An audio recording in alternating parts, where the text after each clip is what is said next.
The Fisherman and the Giant. Once there was a poor fisherman. He never caught many fish, and so he had no money. On some days he did not catch any fish. He couldn't buy food for his wife and 3 children. They only ate fish. Usually he caught very small fish, but one day he caught a dead horse. Today is a bad day, he thought. Angrily, he began to fish again. This time he caught a bag of old cups. Sadly, he threw them back in the water. "What can I do?" he said. "I am a poor man. I want to sell fish. I want to buy food for my children." He tried again. This time he caught an old jar. It looked green, but then he looked again. It was dirty. So he washed it, and it was gold. There were some words on the top of the jar, but he couldn't read. The fisherman jumped up happily. "I can sell this now," he said. "Today is a good day." He looked at the jar carefully. Perhaps there is something inside, he thought. "I'll open it." So he opened the jar and looked inside. Suddenly white smoke came out of the jar and a great giant appeared. The fisherman was very afraid. The giant spoke. "Now, fisherman, I am going to kill you." "Why?" cried the fisherman. "What did I do?" "You opened the jar. For that I am going to kill you. How do you want to die? I can kill you with my hands, or I can throw you into the sea. But why do you have to kill me?" "I will tell you," said the giant. "One day the king of the giants was very angry with me. I took his youngest and loveliest daughter for a walk by the sea, and he didn't like it. So he put me in this jar. I could not get out, because he wrote his name on the top of the jar.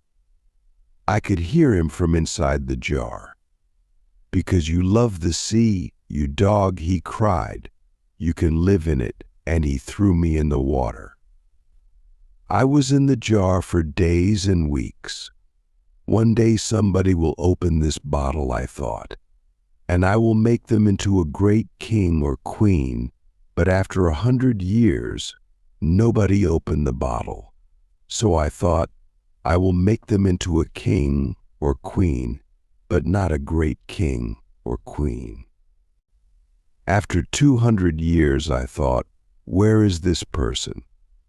Now I will make them rich, but I will not make them a king or queen after 300 years. I was very angry when somebody opens the jar. I will kill them, I thought. You are that person, fisherman. How do you want to die? I have one question, said the fisherman. Will you answer it? I will, said the giant, but ask quickly, were you in that jar? Yes, I was, answered the giant. You saw me. But you are so big. Your hand is as big as the jar. Think before you speak. Is there nothing inside your head? The giant was not very clever. I will show you, he said angrily. Suddenly he disappeared into white smoke again, and the smoke went inside the jar. You see, he called from inside. The fisherman quickly put the top back on the jar. Ha!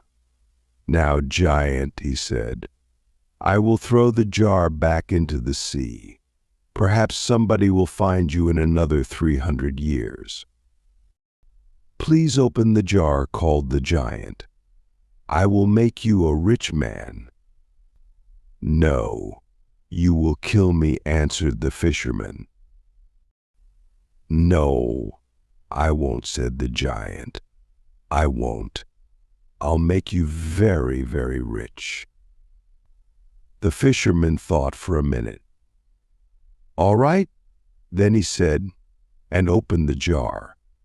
White smoke came out of the jar, and the giant appeared again. He quickly threw the jar into the sea. "Thank you," he said to the fisherman. "I will not forget this. Come with me." The fisherman followed the giant round the city walls and over a mountain. There they came to a great blue and gold sea. In the water there were many fish. "Now catch something. I will watch you," said the giant. In no time the fisherman caught 3 fish, 3 beautiful red, white, and gold fish. "Take these fish to your king," said the giant. "He will give you a lot of money for them." The giant disappeared, and blue and gold smoke went into the ground. When the king saw the fish, he said to the fisherman, "Those are beautiful fish. I will give you gold for them." Then he said to his servant, "Take these fish to the cook. We will eat them today." The fisherman took his gold home to his family. They ate a wonderful dinner of bread, meat, fruit, vegetables, and no fish. For the first time in their lives, they were not hungry. The king's cook put the fish over the fire. They started to cook. Suddenly, the smoke from the fire went blue and gold, and a strange woman appeared in the kitchen. She spoke to the fish. "Fish, fish, are you doing your work?" The fish answered, we are. And we are happy." And the same thing happened. The man pushed the fish into the fire and disappeared into the red and gold smoke. The king did not speak for a minute. This was magic. Then he turned to the fisherman. "Where do you get these fish?" he asked. "I get them from a sea of blue and gold water over the mountain." "Do you know this sea?" the king asked his servant. "No, I often go across the mountain, but there is no blue and gold sea. Will you take us there?" the king asked the fisherman. The king and his men followed the fisherman over the mountain to the sea of blue and gold, and there they saw the wonderful fish. The fish were jewels in the water. "Wait here," said the king.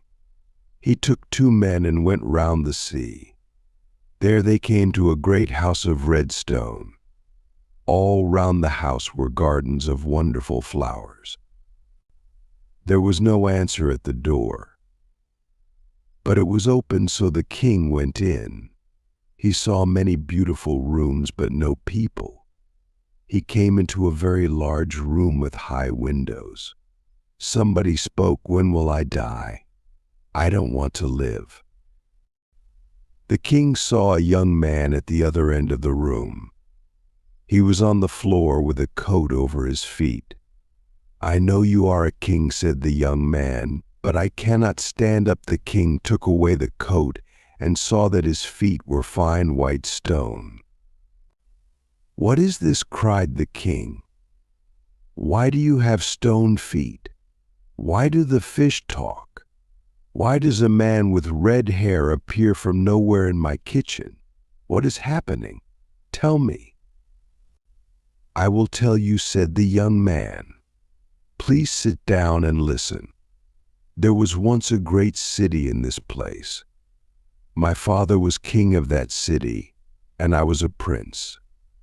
Then my father died, and I was the king. I married a beautiful woman. She was my queen, but she did not love me.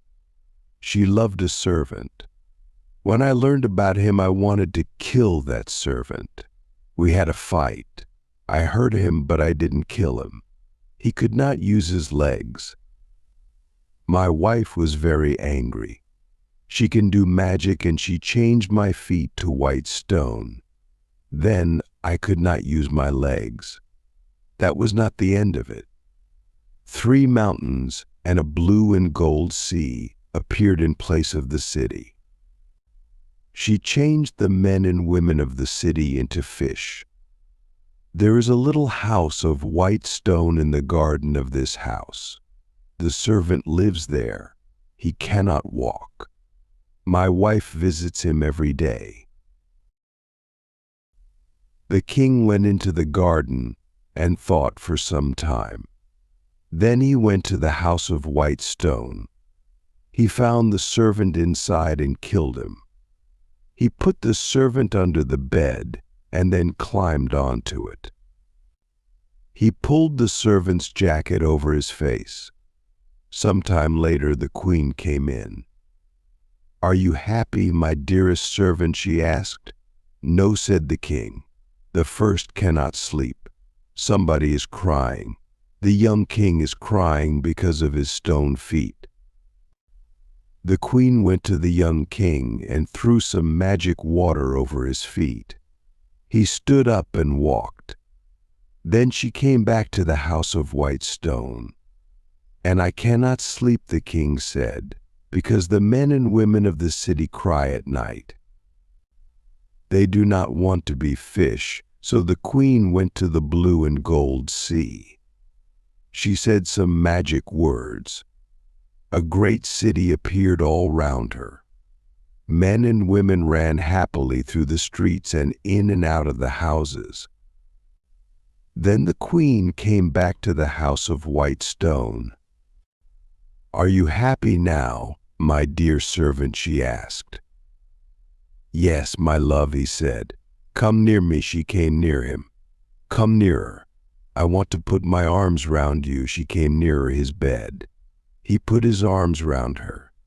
In one hand he had a knife, and he killed her. He went back to the young king. "Your queen is dead. The city and its people are living." The older king and the young king were friends after that. One city helped the other city, but nobody ate fish again. The fisherman and his family were happy. The 2 kings sent them gold and beautiful things. They were never hungry again.